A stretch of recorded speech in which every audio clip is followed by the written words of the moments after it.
Apa di sini ada yang pernah melipat kertas menjadi berbagai bentuk seperti bangunan, bunga, burung hingga aneka satwa? Haha. Yap, ini dia seni kerajinan origami. Ori dalam bahasa Jepang memiliki arti lipatan dan kami artinya kertas. Biasanya pelajaran ini mulai dikenalkan kepada murid sejak sekolah dasar. Wah, lihat tuh pemirsa, dari lembaran kertas ini jadi berbagai macam bentuk yang bagus. Tuing, weh, sudah jadi. Ini bentuknya rabbit ya Bu ya? Ya, betul. Kelinci dan tadi ada salah-salah sedikit lipatan. Tapi akhirnya sudah jadi dibentulin sama ibunya. Tapi saya nggak hanya belajar untuk bikin lipatan dari origami saja, tapi saya juga akan bikin kertasnya. Selamat datang pemirsa Sehari Menjadi. Kalau tadi sudah melihat bikin kertas kayak gini kemudian jadi bagus, ternyata bikinnya juga tidak semudah itu kertas-kertas ini. Bikin sepak ini perjalanannya sangat panjang, bahkan sampai ada dipanas-panasinnya segala seperti itu. Oke, kita akan mulai perjalanan panjang hari ini. Let's go.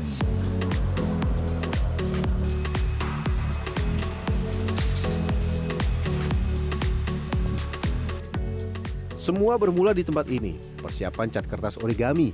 Ada beberapa bahan yang dicampur, ada air, polimer untuk merekatkan warna cat, dan pigmen warna yang diinginkan. Masukkan bahan-bahan secara perlahan agar tidak terjadi gumpalan yang bisa membuat kualitas cat berkurang. Terakhir, ada dispersing yang berfungsi untuk membuat sablonan kertas jadi merata. Nah ini minyak bukan sembarang minyak. Bukan minyak goreng ya, tapi ini minyak yang khusus.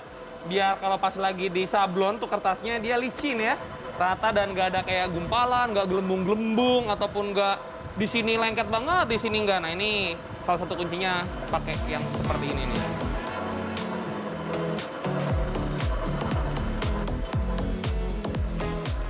Campur bahan setidaknya selama 20 menit atau sampai seluruh materi bercampur sempurna. Mixing akan semakin lama jika bahan yang dipakai adalah bubuk. Setelah tercampur, kita akan uji terlebih dahulu ya. Ya. Nah, yang di sebelah kanan kamera, ini cat yang sudah dibuat, ini standarnya. Nah, yang ini yang warna yang baru kita buat. Kita akan tes seperti apa ya. Kalau warnanya beda, berarti harus kita samakan lagi. Karena kalau beda, zong! Kalian tarikan ya. Oke. Kita lihat. Sama nggak nih warnanya? Waduh, susah beda ini. Sama nggak nih Bang? Sama ya? Oke. Konsistensi warna jadi kunci dalam proses pembuatan kertas origami. Kalau warnanya beda, wah bisa dikomplain sama pelanggan. Total ada 10 warna yang diproduksi di sini. Kuning, biru, hijau, biru muda, sampai merah marun. Cat sudah selesai, kita lanjut. Cat yang tadi dibuat langsung diaplikasikan ke mesin sablon. Sablonnya per lembar kertas supaya warnanya merata sempurna.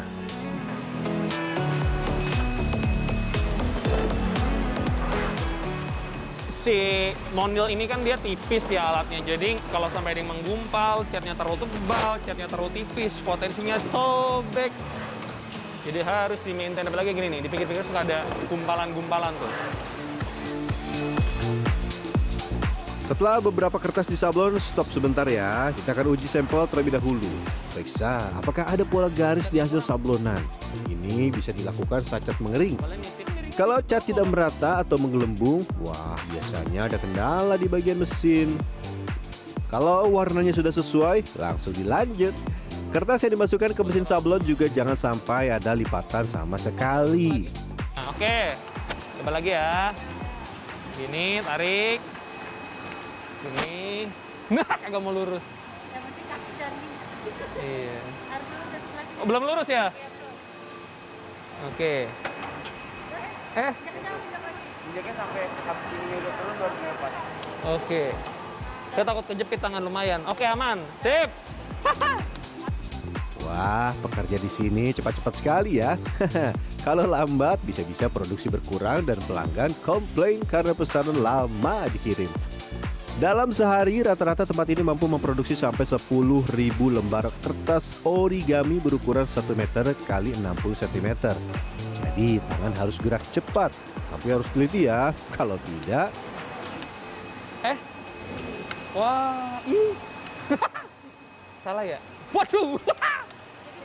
Waduh. Oh iya. Miring dia jadinya Wah. simetris yang Niatnya pengen cepet-cepet malah salah. Boleh lihat Bu yang salahnya semana Bu? Oh iya, ini miring dikit doang loh. Iya. Simetrik nggak ada. Karena nanti beda sama yang ini. Karena akan bikin potongannya jadi beda. Iya beda. Oh sampai ada Iya. kecat juga tuh. Oke, ini yang saya pelajari di sini itu selain kita cepat harus bisa, juga harus teliti. Karena kalau sampai satu salah, sampai ke ujung-ujung nih, ntar bisa salah semua. Bu, saya ganti job desk ke narik-narik aja ya, daripada salah yang ini. Sablon sudah selesai, kini lanjut pengeringan. Pengeringan kertas origami bisa menggunakan ragam metode. Ada yang di oven, ada yang dijemur dengan matahari langsung. Kalau di sini kertas yang sudah disablon dipanaskan dengan oven setidaknya selama 5 menit. Tapi kalau hujan, proses bisa memakan waktu hingga 10 menit. Kertas yang sudah kering kemudian disortir satu persatu. Yap, lembar demi lembar dicek. Inilah pentingnya melakukan pengecekan sablon kering dengan sampel acak tadi, agar bisa terlihat jika nanti ada kesalahan. Karena kalau tidak, bisa-bisa seluruh produksi akan bermasalah. Tapi kalau cuma satu atau dua kertas, ya masih wajar lah. Kertas yang sobek atau cat tidak merata akan dipisahkan. Wih, tapi jangan dibuang. Kertas nantinya akan dijual ke pendaur ulang. Setelah dipastikan layak jual, kertas origami kemudian susun 5 lembar sesuai warna. Kertas 1 meter x 65 cm ini akan dipotong sesuai pesanan pelanggan. Ukuran terkecil 10 cm persegi, terbesar 30 cm persegi. Potong terlebih dahulu bagian tepi yang tidak terkena cat. Setelah itu baru bagian tengah kertas yang telah dicat dipotong sesuai pesanan.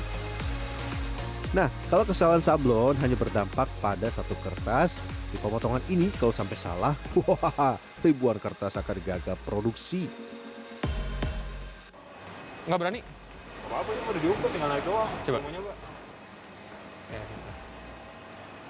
Bagi tugas ya, yang ngukur abangnya, yang narik karena sudah dipres baru saya. Tarik ya.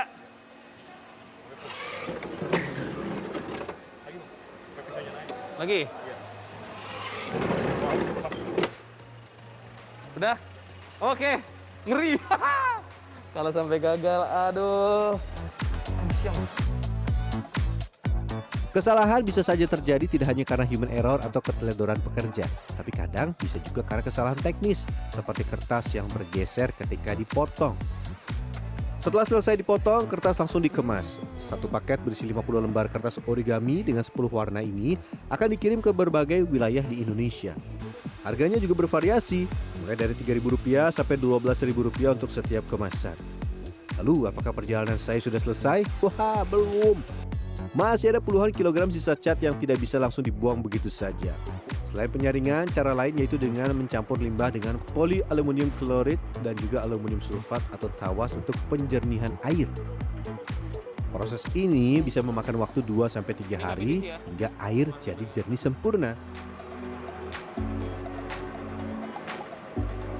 Meski bisa menghasilkan ribuan kemasan, pandemi membuat omset sempat terjun bebas hingga 80%. Ini disebabkan sekolah yang biasa menggunakan kertas origami tidak menggunakan kertas sebanyak biasanya karena tengah belajar dari rumah. Apa saya bisa survive dari pandemik ini? Nomor satu, saya punya tim kerja yang solid. Kita memproduksi sesuatu, ya kita harus menciptakan sesuatu yang terbaik. Dikutip dari buku Melipat Kertas Dasar tahun 2001, bermain kertas lipat dapat menumbuhkan kreativitas anak dan melatih motorik halus pada anak. Selain itu, bermain kertas lipat origami diharapkan membuat anak-anak jadi lebih kreatif menciptakan keterampilan yang lain. Kegiatan keterampilan itu adalah about interaction, interaksi kita sama anak-anak, dan di situ ada kegiatan untuk merefleksi apa yang kita pelajari. Jadi nggak selalu juga harus hasilnya bagus, tapi ada proses di situ. Anak-anak diajak ngobrol gitu dengan berkegiatan, tangannya bergerak, aktivitas, otak bergerak gitu, berbicara juga. Nah, bagaimana? Tertarik membuat prakarya dari kertas origami atau tertarik untuk memulai membuat kertas origaminya langsung? Tapi kalau mau jadi produsennya, ingat, kualitas harus dijaga, terutama di bagian pengecatan agar hasilnya sempurna dan tidak dikomplain pelanggan. Rian Fernando, Dwi Agung Yuljarto, Jakarta. Waduh.